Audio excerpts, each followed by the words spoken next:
Sudah kirim puluhan lamaran, tapi tak ada satupun yang memanggil. Rasanya sakit, seolah semua usahaku sia-sia. Teman-teman satu persatu dapat kerja, sementara aku hanya menatap layar ponsel, menunggu notifikasi yang tak pernah datang. Aku mulai bertanya, apa aku gagal selamanya? Tapi ternyata, kegagalan ini bukan akhir. Dari hal kecil yang dulu kuanggap sepele, hidupku berubah.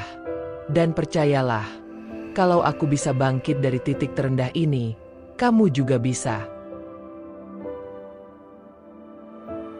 Sejak pertama kali mengenakan toga di hari kelulusan, aku sudah membayangkan masa depan cerah yang menantiku.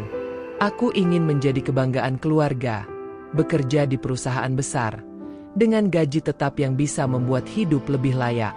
Aku membayangkan pagi-pagi yang sibuk, mengenakan kemeja putih rapi, dasi yang terikat sempurna, sepatu mengilap, dan tas kerja di tangan. Dalam pikiranku, semua akan berjalan indah. Aku akan bekerja di kantor dengan ruangan ber-AC, dikelilingi rekan-rekan profesional, dan setiap akhir bulan, gaji masuk rekening, membuatku bisa membantu orang tua yang sudah bersusah payah membiayai pendidikanku. Itu cita-cita yang kupegang erat selama bertahun-tahun di bangku kuliah. Setiap kali mengerjakan tugas, aku selalu berkata dalam hati, ini semua akan terbayar suatu saat nanti. Namun, yang tak pernah kusangka adalah kenyataan yang menamparku begitu keras setelah lulus. Dunia kerja tidak seindah bayangan. Ribuan lulusan berebut kursi yang terbatas. Aku pun ikut antre, berharap keberuntungan berpihak padaku. Tapi kenyataannya, perjalanan ini baru akan menguji kesabaranku dengan cara yang belum pernah kubayangkan sebelumnya. Hari-hariku setelah wisuda terasa panjang dan melelahkan. Puluhan, bahkan ratusan lamaran kukirim ke berbagai perusahaan, dari perusahaan besar, startup, hingga UMKM, semuanya dengan harapan yang sama, mendapat satu kesempatan. Setiap kali notifikasi masuk, jantungku berdegup kencang, berharap itu kabar baik. Tapi seringkali, yang datang hanya pesan otomatis. Terima kasih atas lamaran Anda, namun kami memilih kandidat lain. Kata-kata itu seperti palu godam yang memukul dadaku berkali-kali. Aku mencoba kuat, mencoba tersenyum di depan orang tua, padahal di dalam hati, aku hancur. Teman-temanku mulai memamerkan foto di media sosial, foto ID card perusahaan mereka, meja kerja baru, caption penuh kebanggaan. Aku ikut memberi komentar, "Selamat ya," sambil menahan rasa iri yang menusuk. Malam-malamku sering berakhir dengan air mata, menatap langit-langit kamar sambil bertanya, kenapa harus aku yang seperti ini? Aku bahkan sampai takut membuka pesan, takut menerima penolakan lagi. Rasanya seperti berada di dalam kegelapan tanpa ujung. Dalam keputusasaan itu, aku menemukan satu hal yang selalu membuatku sedikit lebih tenang, menggambar. Sejak kecil aku suka menggambar, tapi hanya sebagai pengisi waktu. Dulu, saat teman-teman sibuk main game, aku asyik dengan pensil dan kertas. Tapi setelah dewasa, aku tak pernah menganggapnya serius. Bagiku, menggambar hanyalah hobi kecil, bukan sesuatu yang bisa diandalkan. Namun, di saat aku merasa tidak punya apa-apa, menggambar jadi pelarian yang menenangkan. Aku mulai mengambil pensil lagi, mencoret-coret buku bekas, menggambar wajah artis favorit, tokoh animasi, bahkan pemandangan yang dulu sering kulihat di kampung. Saat menggambar, aku lupa sejenak tentang semua penolakan, tentang rasa minder yang menghantui. Aku tidak sadar bahwa hobi kecil ini kelak akan mengubah seluruh hidupku. Tapi saat itu, aku hanya ingin mengalihkan pikiran dari rasa sakit karena gagal meraih mimpi kerja kantoran yang selama ini kuimpikan. Menggambar selalu menjadi teman setiaku sejak kecil.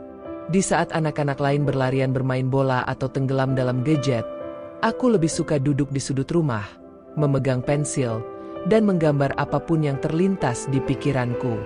Kadang, aku menggambar pohon di halaman rumah, kadang wajah ibu saat sedang memasak.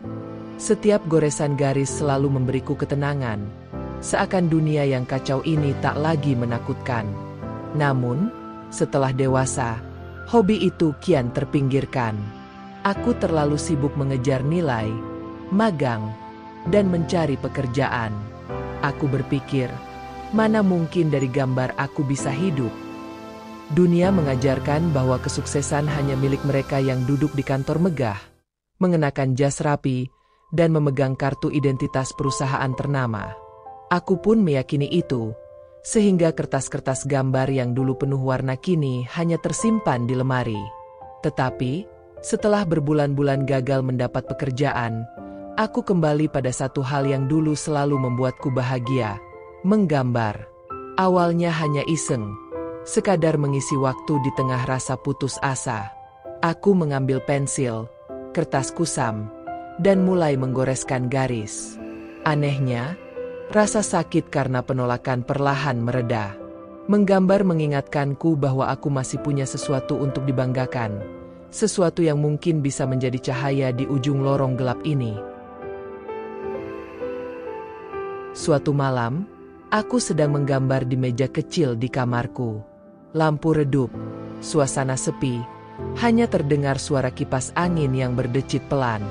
Aku menggambar wajah tokoh favoritku, berusaha melupakan segala kekecewaan. Tiba-tiba, adikku masuk dan berdiri di sampingku. "Kak, gambarnya bagus banget. Kenapa nggak coba jual aja? Siapa tahu ada yang mau beli," ucapnya polos. Aku hanya tertawa kecil. Bagiku, ide itu terdengar konyol. Siapa yang mau membeli gambar dari orang yang bahkan tak punya nama? Namun, kata-kata itu terus terngiang di kepalaku.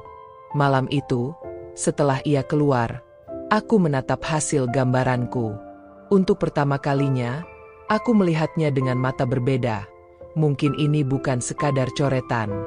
Aku pun memotret gambar itu dengan kamera ponsel yang seadanya, lalu mengunggahnya di media sosial.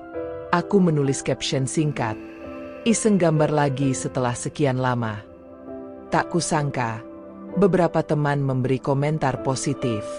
Bahkan, ada yang mengirim pesan, "Kamu terima gambar custom gak?" Aku terdiam. Rasanya seperti percikan kecil yang tiba-tiba menyala dalam gelap. Malam itu menjadi awal yang tak pernah kuduga. Aku menerima tawaran itu meski ragu. "Bayarnya berapa?" tanyanya. Aku bingung, tak tahu harus memasang harga berapa. Akhirnya aku bilang, "Seikhlasnya saja." Saat pesanan pertama selesai dan ia mengirim uang melalui transfer, meski jumlahnya kecil, aku merasa seperti baru memenangkan sebuah lomba besar. Rasanya luar biasa. Ada seseorang yang rela membayar hasil karyaku. Itu bukan sekadar uang. Itu adalah validasi bahwa aku tidak seburuk yang kukira. Sejak hari itu, aku mulai sering mengunggah gambar ke media sosial. Pesanan bertambah 1, lalu 2, dan terus bertambah. Aku pun mulai berpikir untuk memperbaiki kualitas. Dari uang hasil gambar, aku menabung sedikit demi sedikit, membeli alat gambar yang lebih baik. Aku juga mulai mempelajari desain digital melalui video gratis di YouTube. Malam-malamku yang dulu dipenuhi tangis kini berubah menjadi malam penuh semangat. Aku menggambar sampai larut, tidak lagi merasa hampa. Dalam hatiku, ada rasa percaya yang perlahan tumbuh. Mungkin ini jalanku. Mungkin kegagalan dapat kerja kantoran bukan akhir, tapi awal dari sesuatu yang jauh lebih indah. Awalnya, hanya 1 pesanan. Tapi seiring waktu, jumlahnya bertambah. Teman-teman mulai merekomendasikan ke orang lain. Setiap kali ada pesan masuk, hatiku berdebar. Aku tidak pernah menyangka, sesuatu yang dulu kupandang sebelah mata kini memberi harapan. Aku bahkan mulai mencatat pesanan, membuat daftar agar tidak ada yang terlewat. Aku belajar mengatur waktu, mengutamakan kualitas, dan menjaga komunikasi dengan klien. Aku juga semakin rajin mempelajari desain digital, menghabiskan berjam-jam menonton tutorial. Aku belajar cara membuat ilustrasi yang lebih menarik, mempelajari teknik pewarnaan, dan memperbaiki setiap kekurangan. Semua kulakukan tanpa mentor, hanya berbekal internet dan semangat untuk bangkit. Namun, bukan berarti perjalanan ini mulus. Ada saat ketika aku begadang semalaman demi menyelesaikan pesanan, tapi justru klien membatalkan. Rasanya sakit, tapi aku tidak menyerah. Aku tahu, setiap usaha butuh waktu untuk membuahkan hasil. Dan aku percaya, setiap tetes keringat akan terbayar pada waktunya. Kesempatan datang dari arah yang tak terduga. Seorang teman lama menghubungiku, meminta dibuatkan ilustrasi untuk souvenir pernikahannya. Ia bilang, "Aku suka banget sama karyamu, tolong bikinin ya, bayarannya nanti sesuai kesepakatan." Aku pun mengerjakan dengan sepenuh hati. Saat ia memamerkan hasilnya di media sosial, pesan masuk ke ponselku nyaris tak berhenti. Banyak orang ingin memesan hal serupa. Aku terharu, bahkan sampai menangis. Dulu aku merasa tidak punya masa depan. Kini aku sibuk dengan hal yang kucintai. Dari sinilah aku belajar satu hal penting. Ketika kamu mencintai apa yang kamu lakukan, orang lain juga akan merasakannya. Dan cinta itulah yang membawaku pada pintu rezeki yang tak pernah kuduga sebelumnya. Hari-hari berlalu, dan pesanan semakin banyak. Aku mulai berpikir, kenapa tidak kujalani ini lebih serius? Aku pun membuat akun khusus untuk karya-karyaku, memberi nama brand kecil untuk jasaku. Aku belajar tentang pemasaran digital, mempelajari cara membuat feed Instagram menarik, bahkan mulai membuka jasa melalui marketplace. Dalam sebulan, penghasilanku dari menggambar melebihi uang saku yang biasa ku terima dulu. Aku bisa membeli alat-alat baru, bahkan membantu orang tua sedikit demi sedikit. Yang paling membuatku bahagia bukan uangnya, tapi rasa percaya diri yang kembali tumbuh. Aku tidak lagi merasa gagal. Aku menyadari, kegagalan bukan berarti aku tidak punya nilai. Kegagalan hanya mengarahkanku ke jalan yang berbeda, jalan yang ternyata lebih sesuai dengan hatiku.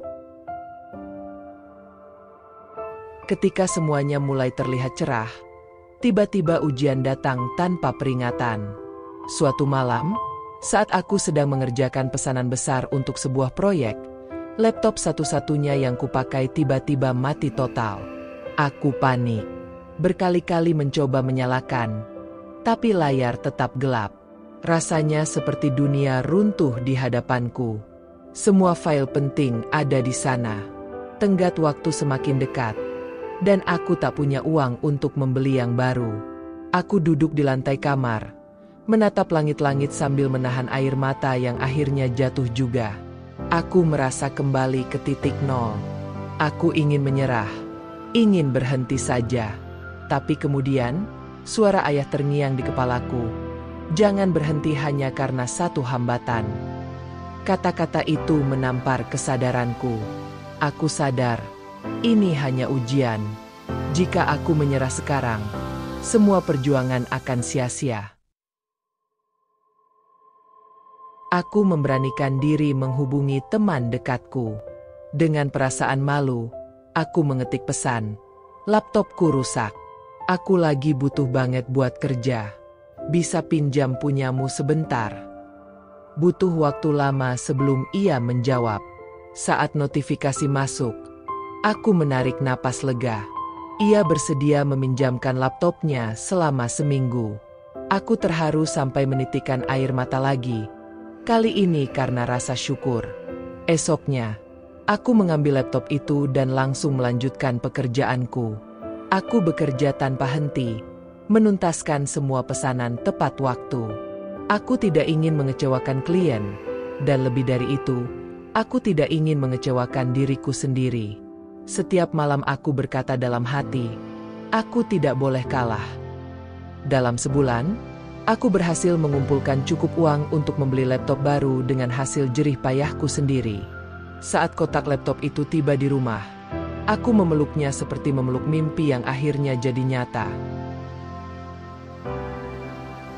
Dari ujian ini, aku belajar sesuatu yang sangat berharga. Dalam hidup, masalah akan selalu datang.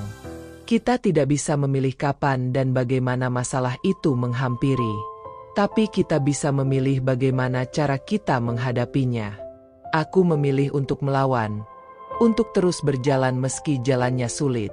Dan keputusan itu mengubah segalanya. Aku tidak hanya mendapat laptop baru, tapi juga keyakinan baru bahwa aku bisa melewati apapun jika mau berusaha. Hari itu, aku berdiri di depan cermin, menatap diriku sendiri, dan berkata pelan, "Kamu kuat. Jangan pernah ragukan itu." Perjalanan ini memberiku pelajaran. Kekuatan bukan berarti tidak pernah jatuh, tapi seberapa cepat kita bangkit ketika terjatuh. Perlahan tapi pasti, semuanya berubah. Hobi kecil yang dulu kupandang sebelah mata kini menjadi sumber penghasilan utama. Aku tidak lagi sekadar menerima pesanan ilustrasi, tapi mulai berpikir lebih besar. Aku membuat akun media sosial khusus untuk memajang karyaku. Aku memberi nama brand kecil dan mendesain logo sederhana.